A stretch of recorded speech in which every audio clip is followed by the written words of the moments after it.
ஜிப்டா என்ன 2 பேரும் காலையில் உள்ளே வந்து நிற்கிறீங்க?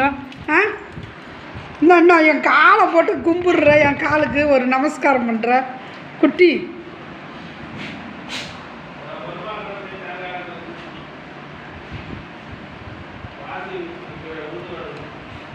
என்னது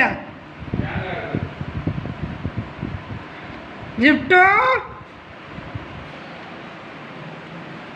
குட்டி இங்கே வா குட்டி.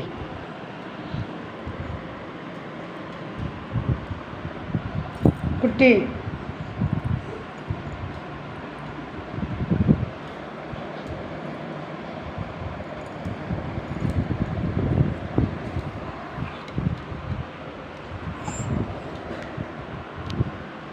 இதுதான் சாப்பாடு ரெடியாக இருக்கு. அப்புறம் என்ன பச்சக்கா பச்சக்கா பச்சக்கா பச்சக்கா பச்சக்கா